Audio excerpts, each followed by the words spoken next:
Hi, everyone. Welcome. We are happy to have you all here with us this evening. So thank you for joining us.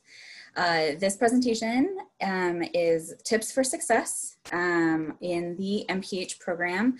Our presentation should go about 30, maybe 35 minutes or so, and then we should have some time at the end for questions. So just some quick notes. This presentation is being recorded and it will be put up on the D2L orientation page within a day or two. And okay, there we go. So that you can watch it. So those who are not joining us today, or if you would like to go back and rewatch it again, you can watch that on the orientation page. And then as you have questions while we're talking, go ahead and type them into the chat. We are going to cover quite a bit of information in today's presentation. So if you have questions right off the bat, maybe just hang on a couple of minutes and we may get to them as we're going through. But if not, then certainly put them in the chat function. And when we are finished, Kim and I will go through the questions and try to answer as many as we can. So just a quick rundown of kind of what we're going to talk about today. We'll do an introduction of both Kim and myself. Then we'll talk about email communications, important UA departments and kind of what they do and what their main functions are. UA handbooks versus curriculum guides, that's an important one. Interprofessional education activities and what that degree requirement is. We'll talk about the applied practice experience and the internship, the integrated learning experience, why it's so cool to be different, and then hopefully some time for question and answer from you all. So coordinator introductions. For those of you who were not at the introduction to the Office of Student Services yesterday or who haven't had a chance to watch it yet, my name is Tanya Nemick. I'm the MPH program coordinator for Tucson-based students. I have been in my role for a little over 4 years now, and with the College of Public Health for almost 10. Prior to my role as MPH coordinator, I was actually Gisela Ochoa's position, so I was our admin associate for 6 years. I am an alum of the U of A, actually twice. So I got my undergrad degree in psychology, and then I have my MPH from the College of Public Health in the concentration of health behavior, health promotion. I am also a certified health education specialist, and I am the instructor for our fully online undergraduate human sexuality course. That's actually my public health area of interest, is human sexuality, sexual health, relationship health. I did my internship experience at Campus Health, my graduate internship experience at Campus Health, where it focused all on college student sexual health. I have a professional certificate in teaching sexuality education, and I have a graduate certificate, in college teaching. So that is a little bit about me. I will let Kim introduce herself right now. Hi everyone, my name is Kim Barnes and I am the Needs Coordinator for the College of Public Health. So again, I did introduce myself briefly on Tuesday, but I was hiding from my children at the time, so it was very quick. I'm at the office today. So I am, much like Tanya, I serve our MPH students in a variety of capacities, and I work with our faculty, and I work up here with the county health department and a few other areas. So I wear lots of different hats in my role. I'm also a two-time alum of the University of Arizona, so I have my bachelor's degrees in Family Studies, Human Development, and Religious Studies. And then I'm an MPH alum, Health Behavior Health Promotion, 2008. And my area of interest in public health is postpartum mothers. So I am a certified lactation educator, and I'm working on my postpartum doula certificate. I've been working on that for a very long time, so self-paced might not be the best option for me, as we'll see, and many of you will have different learning styles. So I think that we're so excited you're here today, and we know some of you learned some stuff on Tuesday, and we're hoping you'll learn a little bit more today about your degree and some of those really specific things. Like Tanya said, post your questions, but maybe hang tight a little bit. We're going to cover a lot, so we're certainly happy you're here today. Thanks, Kim. So on that, we want to just talk a little bit about the two-prong advising structure that we have in the MPH program. So Not only do MPH students work with either Kim or me, depending on their program, you will also be assigned a faculty mentor. So some of you may already have your faculty mentor assigned. You may have received notification about that. Some will be getting yours very soon. And so those will happen certainly before school starts. And essentially the two-prong is Kim and I really work with students primarily on like the more detail oriented things. So policies, processes, procedures, progress. We work with you on paperwork, deadlines, questions like, can I do this? What happens if I do this? What happens if I switch out this class for that? So we also work with you as kind of the academic advisor role. So we help with enrollment questions, enrollment issues, whereas your faculty mentor really does more of like the big picture things. So they can help with career advising, with helping you pick out elective coursework and kind of what fits best for your academic interests or your future career goals. And then they're also a really great first contact when you are conceptualizing your internship. So those are the two people that will really help support you through your MPH program. And then quickly, I just want to say that over your time in the MPH program, you may hear two different terms used to mean the exact same person. So Kim and I will call ourselves, I call myself the MPH coordinator. In emails, we'll say, turn this into your MPH coordinator. That means me or Kim.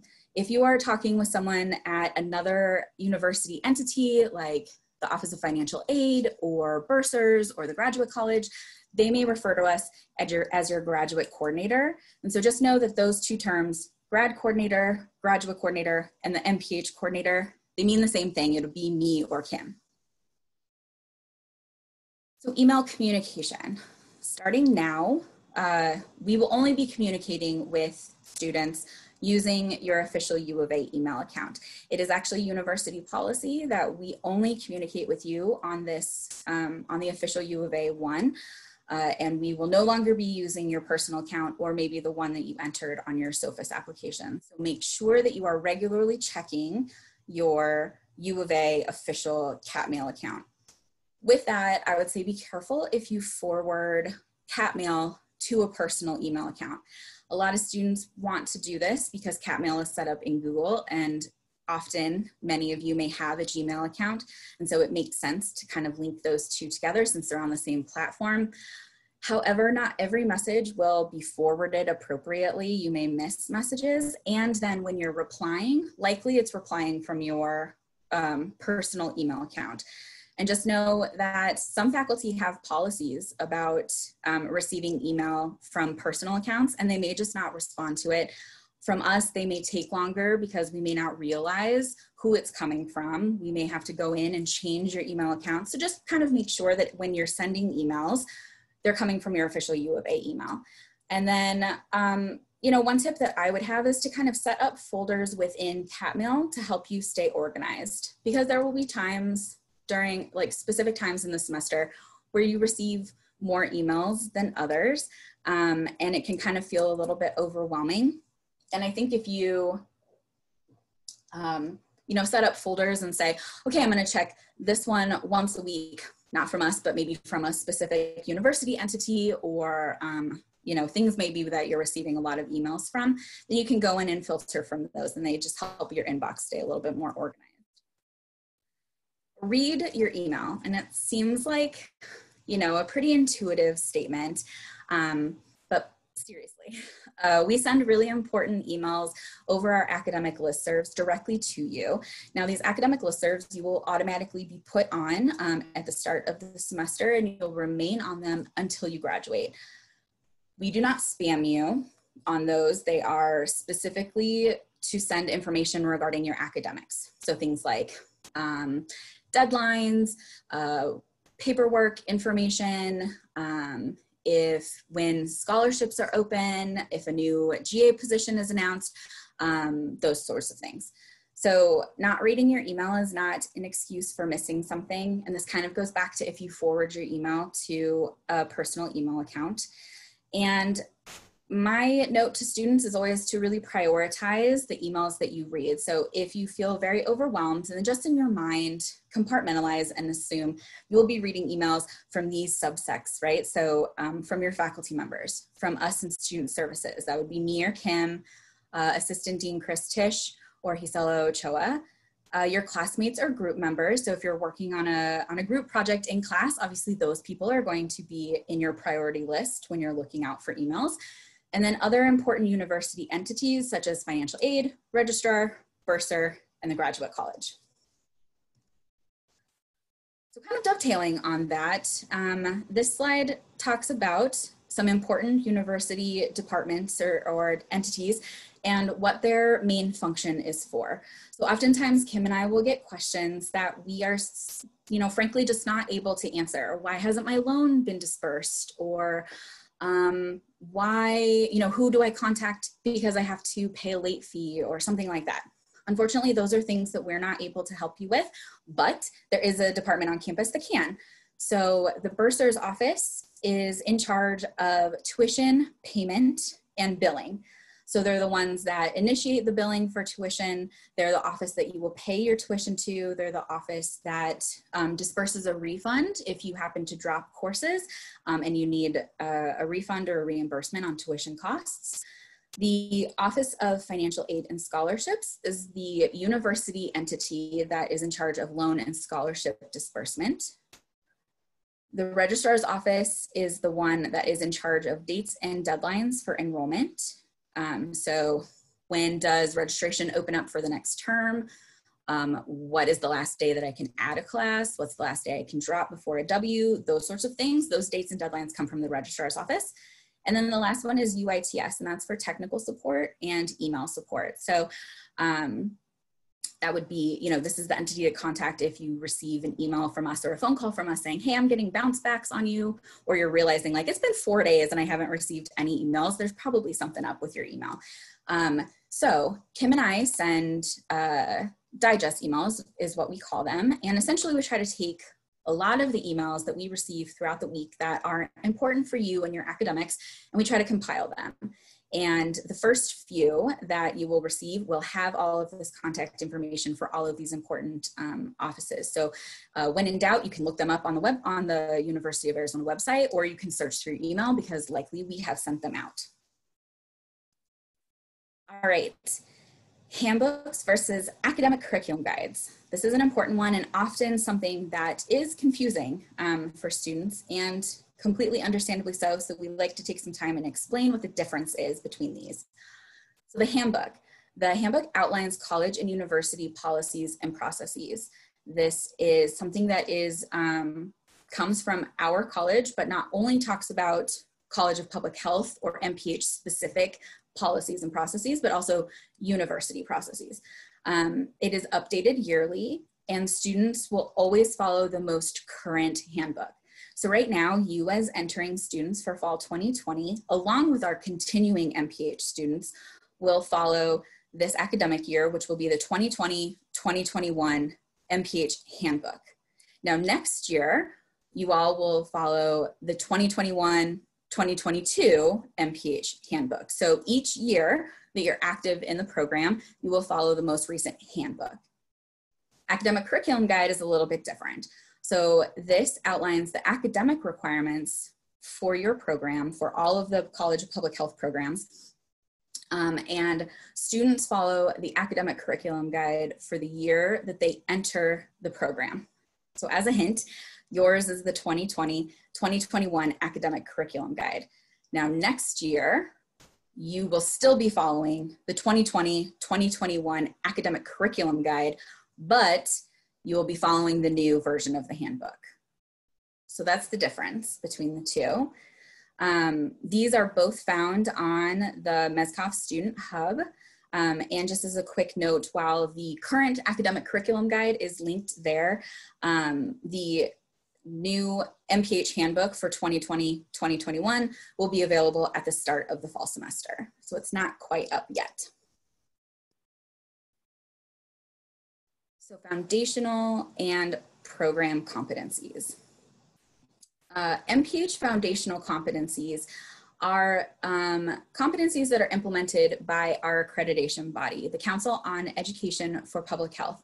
We call them CEEF. So if you hear this acronym be talked about, among faculty or with students or in your classes, that's what we mean. It's our accreditation body. So these foundational competencies are competencies that all MPH students will attain during their time in the MPH program. These consist of 22 individual competencies across 8 different domains or sections, essentially. So we have actually the MPH foundational competencies linked in the additional resources section of our D2L orientation page. And these are also linked on the College of Public Health website on the main MPH academic page. Now, program competencies are a little bit different. These are competencies that are specific to your concentration. These are implemented and designated by the College of Public Health and by your specific concentration to say, students in our program will attain these few competencies during their time in the program. So they are, the ones for MPH epidemiology are going to be different than the ones that MPH students in health behavior health promotion are going to be exposed to. And then these concentration specific competencies are ones that you'll encounter in your concentration specific courses. These are also found on the MESCOF website. They are on your specific concentration page. So it would be the same page where you would find your course sequencing. Utilizing competencies. We know about competencies. What is the point of knowing about them? What's the point of paying attention to them? And the point is that you will have to assess yourself multiple times during your time in the MPH program and after you leave our program. So things like our annual progress report, which is done every spring semester, and that is the process by which you meet with your faculty mentor and kind of discuss your current progress. What classes have you taken? What do you have left? What's your planned internship if you haven't started it yet, and if you're at the place where you're thinking about it. And part of this process is to complete a survey, assessing yourself on the various competencies. Competencies are also important because you'll be using them when you are planning for your internship and writing your final report. And Kim will talk a little bit more about that later on. Our exit survey. So when you are leaving the program, one of the requirements is to complete an exit survey through the College of Public Health. And part of that is to do an assessment of your competency attainment, kind of how you feel as you exit our program. And then it's also on the alumni survey. So the college surveys alums after they've been out of the program for a year, and then I believe every 3 years or so, you may receive an email to complete an alumni survey, and the competency survey will be on that as well. All right, so moving on to interprofessional education activities. As you may see, or as you may have seen on your course sequencing sheet, we call it IPE, so Interprofessional Education, IPE. IPE is a degree requirement for all MPH students, but it is not credit bearing. So there is no course that you enroll and pay tuition for, but it is a degree requirement. CEEF, our accreditation body, has required that for all MPH students, they must be competent working in interprofessional teams. So interprofessional means you are working with people outside of public health. So it's not an epidemiologist and a biostatistician working together. It may be someone from public health working with medicine, pharmacy, education, sociology, and you're learning with and from one another. Oftentimes these activities are kind of case-based, or they may be more like service learning where you're doing a lot of reflection and group work and talking with each other, roundtable discussions, those sorts of things. So our policy is that all MPH students must complete a minimum of 2 IPE events during their time in the MPH program. At least one of these activities must be a UAHS, which is University of Arizona Health Sciences sponsored IPE activity. So UAHS has an interprofessional education department, and they sponsor a handful of IPE activities every year. We announce those. We don't plan them, so Kim and I are not the facilitators or the planners of those events, but we certainly advertise the dates and when registration is open and that kind of stuff. So we will be very specific when an event is a UAHS sponsored IPE activity. So that way you can know, like, oh, if I attend this one, it counts toward, that part of the IPE requirement. Before you begin your IPE activities, there are academic articles that all students must read in advance. These are listed on the hub, and they are also mentioned in the MPH handbook as well. So you'll be able to find those. And then after each IPE activity that you complete, you also must complete an assessment submission form on the Student Hub. This is your opportunity to do a critical self-assessment. There are a bunch of questions that you answer about the activity and your thoughts and your behaviors and, your experience with that activity.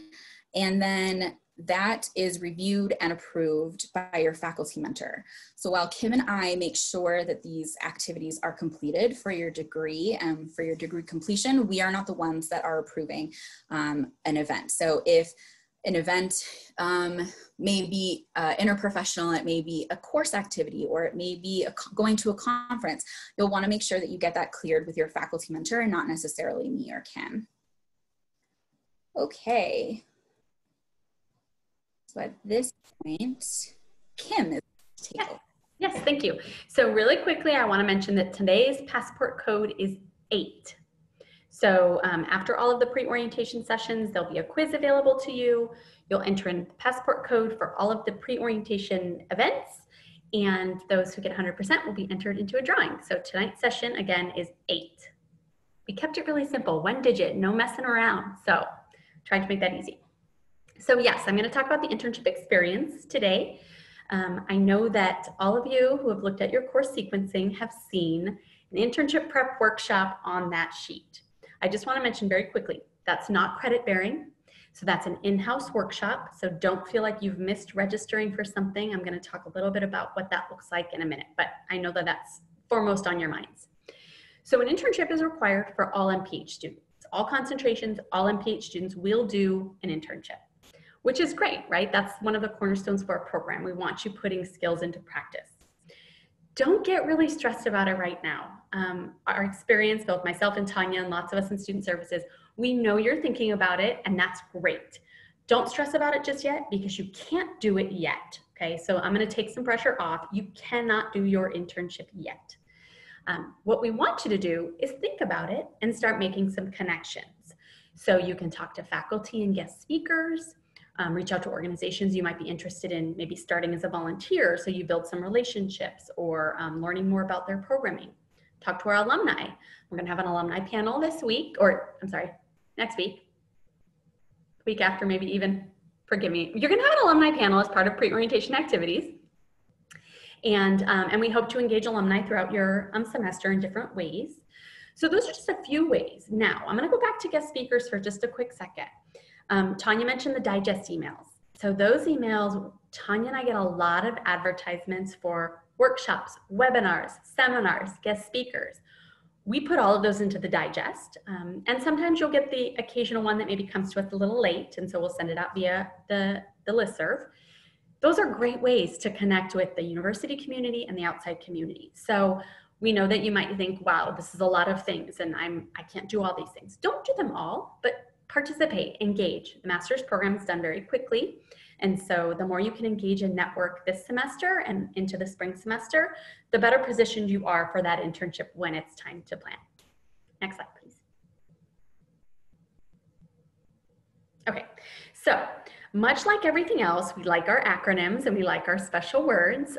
So we call one of the requirements applied practice experience / internship. So a couple years ago, we went through this revamp because CEF gave us new requirements. And so we have this applied practice experience. We refer to it as the APE or APE. So you've got an IPE now, and now you have an APE, not to, keep you very confused. But SEAF does require that all MPH students complete an applied experience within a community setting. So really engaging with an agency or a department or organization. As part of that applied practice experience, you are going to complete 2 agency-based deliverables mapped to your foundational or concentration competencies. And actually you map it to both. You have to do 3 foundational and a minimum of 2 concentration levels. So you want to make sure the experience that you're going to get is going to allow you to address those competencies. The internship experience that you do can fulfill all or part of the APE requirements. So APE is here, and for many students, the internship is the APE. For some students, they'll do their internship as part. I'm a visual person, so I'm graphing it out for you. Again, APE, internship, and then some students can do part of their APE requirements via approved experiences within their concentration. That might be a course, that might be some other level of engagement. Keeping in mind, anything that's approved is something that is going to produce a deliverable for an agency. So it's still a very hands-on experience. There's no getting around that. We want you experiencing those things. It's important to know we are not a placement-based internship program. So you don't apply to us, we don't place you or map you or match you with anybody. And from my perspective, and this is not just me not wanting to do the work, but from my perspective, this is a good thing. You get to design your experience. We are certainly there to help you make connections, and Tanya and I are there to help you with the process, and your faculty mentors are there and faculty are there to engage you in the plan, but it's something that you get to design and do something that is very meaningful for you. Like Tanya mentioned, she interned at Campus Health. I did an internship with an organization called Drug Free Arizona at the time. It was a really valuable experience for me because it taught me that I did not want to work in drug prevention. So it was a good experience for me in that regard. But it's still very important that you design an experience that is going to benefit you as a student, build your resume, and help you network in the area that you want to work. While I already mentioned don't stress about it, one thing that you can do now is you can review your concentration prerequisites for the internship, which we call 909 units. That's our internship registration. That's what you'll be registered for when you're ready and have submitted all your plan documents. So you can check that out now so you can start mapping out your timeline. That way, if you know you want to do your internship in summer between years 1 and 2, you make sure to get the classes you need done this year. If you're a part-time student and you're going to place your internship near the end of year 4, you'll know what you can get done before then. So it's really important that you take a look at that so you make sure you are set up for success. If you're following the course sequencing as planned, and that's exactly what you plan to do, it's mapped out for you. But many students find that they want to intern at a slightly different time, and so you want to make sure that you are ready for that experience. Next slide. Okay, this is your internship. So like I just mentioned, you'll be designing the internship experience when you're ready, which for most full-time students coming into our program, you aren't ready for your internship until after a full year as sequenced on your sheets. So meaning the summer between year 1 and year 2 for full-time. That's when most students are ready, some are not. Paperwork can take up to 4 weeks, and we put in parentheses seriously because it seriously can. You're going to have to get a committee together, and you're going to have to meet, and you're going to have to do human subjects determination forms, and that has an office review. International internships and international students have another layer of planning timelines that you have to factor in, other documents you'll need to submit. So if you are one of those students who plans to intern summer between year 1 and year 2, we want you doing your planning process in the spring. So you could start in January or February, make sure you do the workshop, which I'll talk a little bit about, and get ready so you can submit everything on time to start in the summer. If you are hoping to start an internship your second fall semester, your planning is happening late spring and into summer. Keeping in mind, faculty have schedules that you're going to need to adjust to and accommodate as well. So we really want you to take ownership of that process when it's time for you to do that. And that means coordinating those meetings, being proactive, being responsive when faculty email you back, and being professional. So it's really important both for your success in the program to be professional with all of the folks that you're meeting and engaging with. It's important. So it's important for you and it's important for us. So we want students out in the community doing a good job so that the next round can come after you and do work in that same community agency. And right now we have wonderful relationships built, and we've had students working in similar agencies for a long time doing different projects. And so you'll have those students who came before you to think that they were professional and proactive and did great experiences. So we ask that of you as well. Next slide. So I've said this prep workshop a couple of times. I was really getting you excited for it and gearing up. Again, it's not a credit-bearing class. It's an in-house College of Public Health workshop. We offer it via self-paced tasks that we give you a list, like do 1 through 3, take a quiz.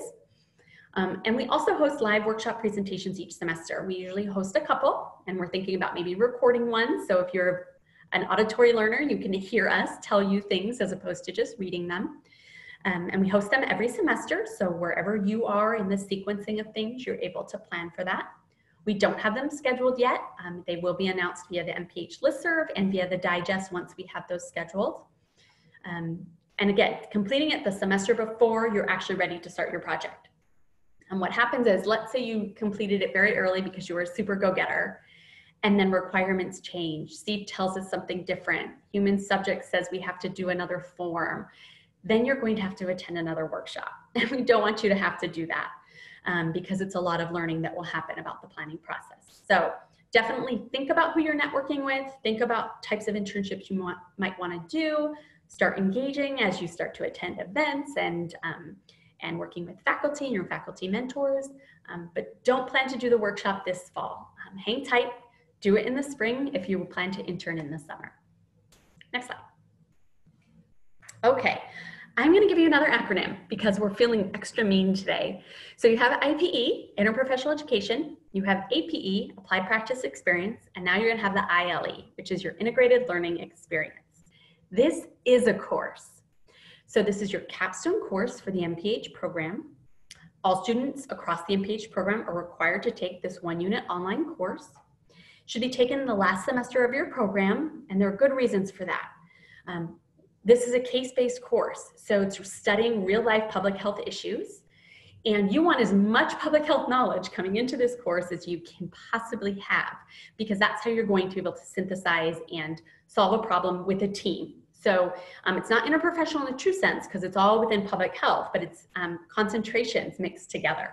So you might be a health behavior student on a team with an EPI student and a biostat student and a family child health student, and you're going to solve a problem. You're going to use that integrated perspective to do so. So the more knowledge you bring to the table, the better. So your last semester, 1-unit online course, make sure you're planning to do that one then. Of the 3, so next slide. Okay, here's the summary. So IPE, Interprofessional Education, so these are 2 events done at some point during the time you're in the MPH program.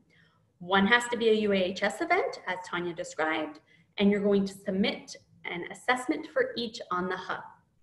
The APE is Applied Practice Experience. It's in a community, real-world public health setting.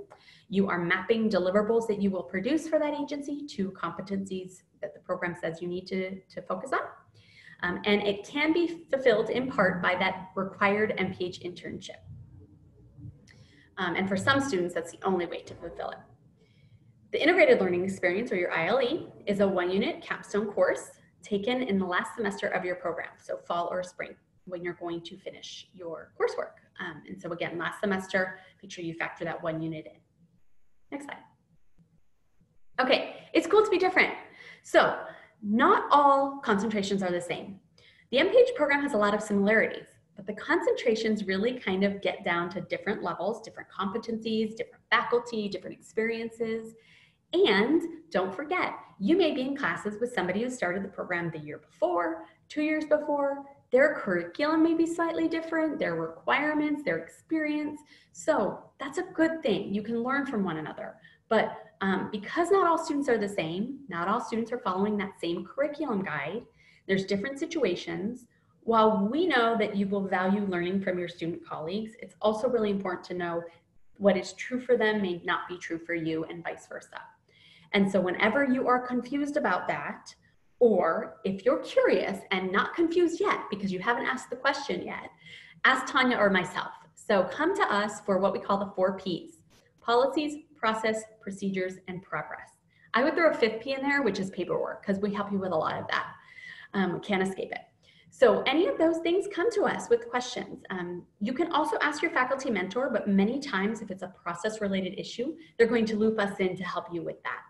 They may prefer you start with us on that. So by the time you get to them, again, big picture, you're working on that with them. So that's what we're here for. We're happy to help you. I know that I've communicated with a good number of my students. Tanya's talked to some of her students, and we are all here to support you. But again, your situation is not the same necessarily as anyone else's. So don't get bogged down if you're not doing things exactly the same as someone else. You may not need to be, you maybe shouldn't, and every student is individual. So keep that in mind. Next slide. Okay, it's like my favorite slide. This is your graduate degree. And I say that in the utmost positivity. This is your graduate degree. We are so excited for you, and we hope that you're excited and you're ready to do the work and experience things.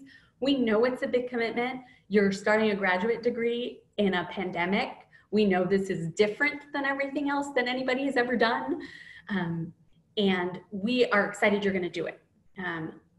It's not our graduate degree. Tanya and I have done this. She did it in 2014, 16? When did you?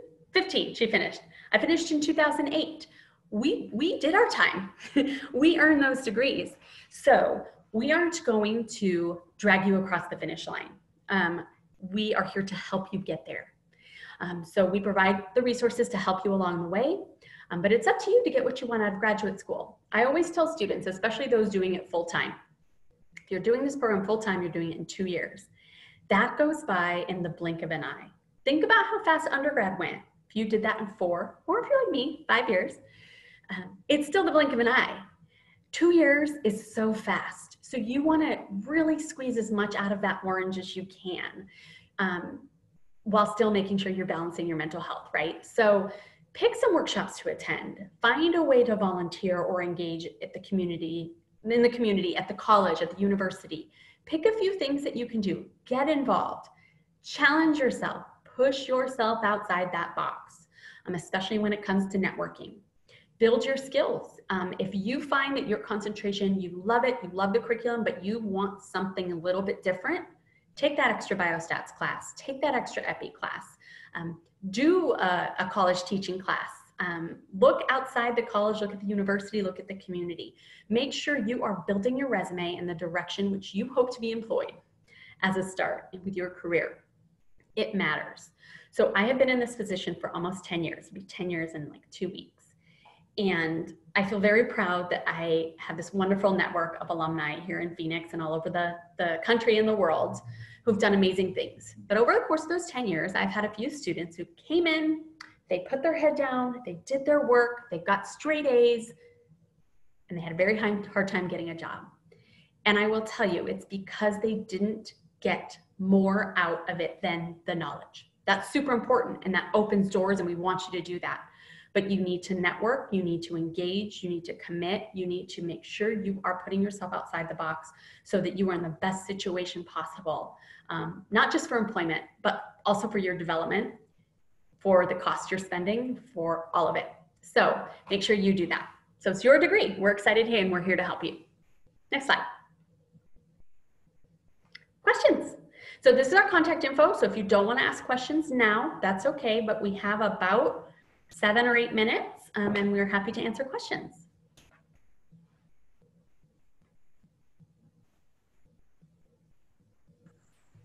I have a question. Sure. So my name is Eniola. I'm part of the Health Behavior Health Promotion Program. Good choice. I just had a question. Thank you. I just have a question regarding your first year. Do you recommend first year students to take on assistantships or volunteer work, even though I'm coming from a new field, because I was psychology major, so I'm into the public health field, so I just want to get any advice for that. I'm going to throw that one to Tanya because you were speaking her language with the psychology background and health behavior.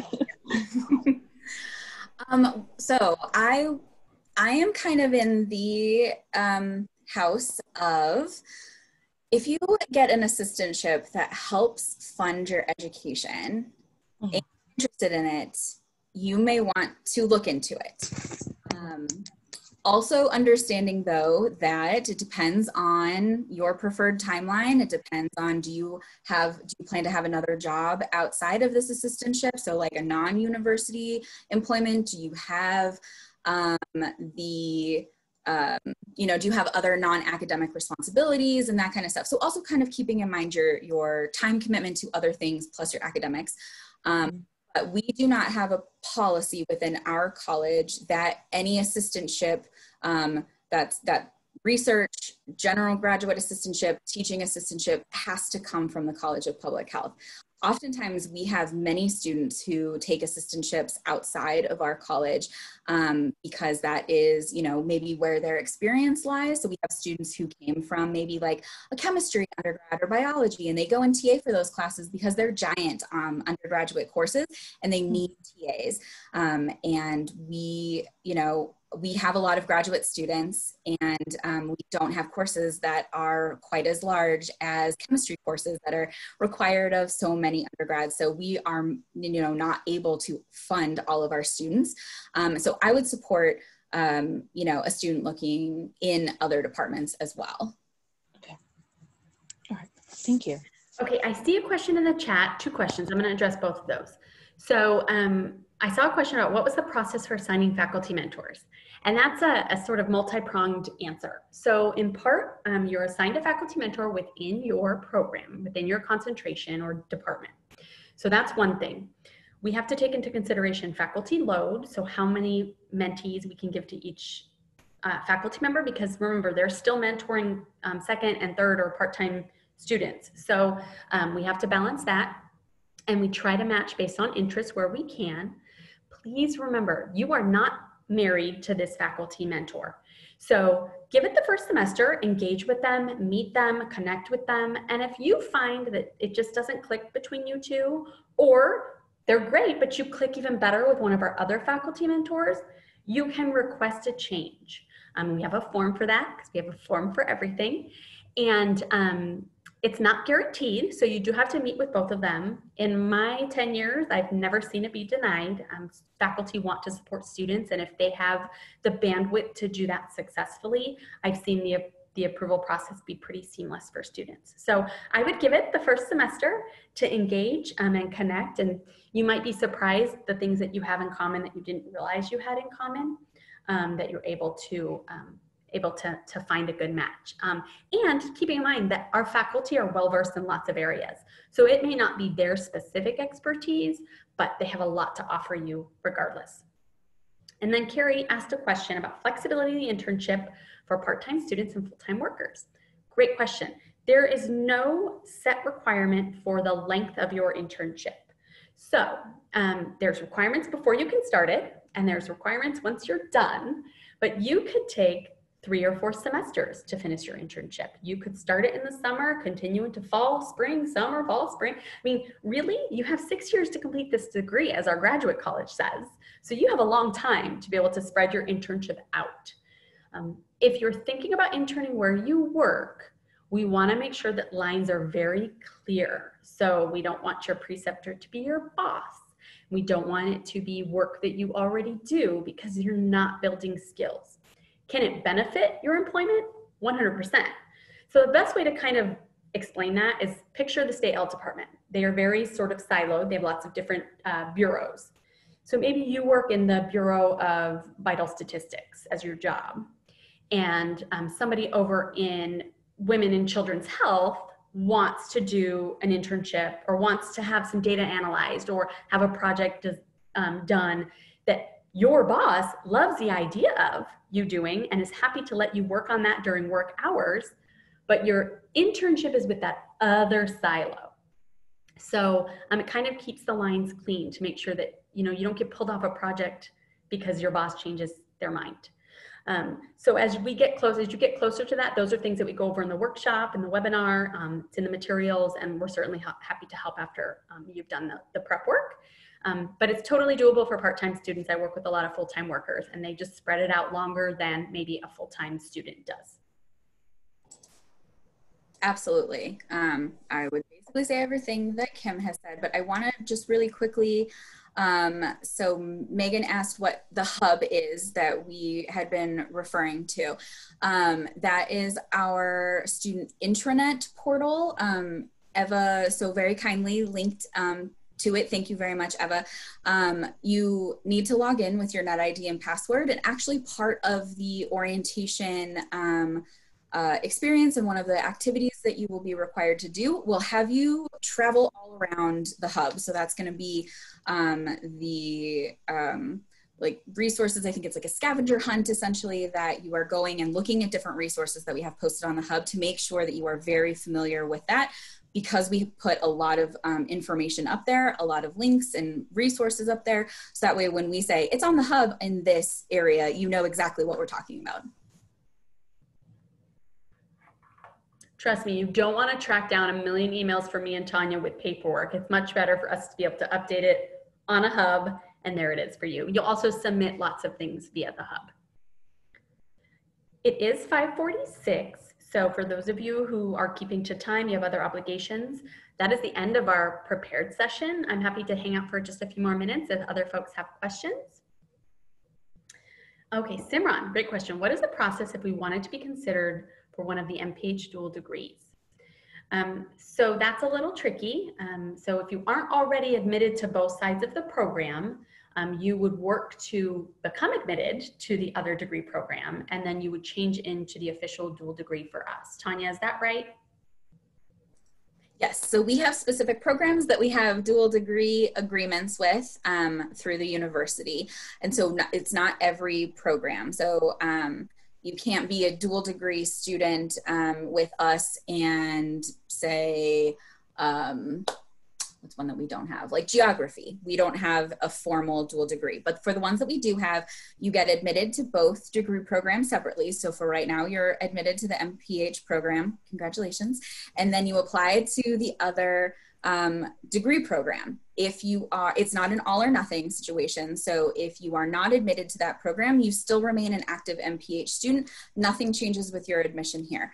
If you are admitted to that other degree program that we have a dual degree agreement with, now we will consider you a dual degree student. And the benefit of that is that you get to share more units between the two programs. So essentially you're double counting more units than if you were just doing concurrent master's degree. And then you also, it's because you share more units, you shorten the time. So say if you want to apply to the full-time MBA program while also doing the MPH, each of those programs are 2 years for full-time students. So if you did them concurrently or back to back even, you would complete them in 4 years. As a formal degree, dual degree student, you would complete them in 3 because you get to share those units.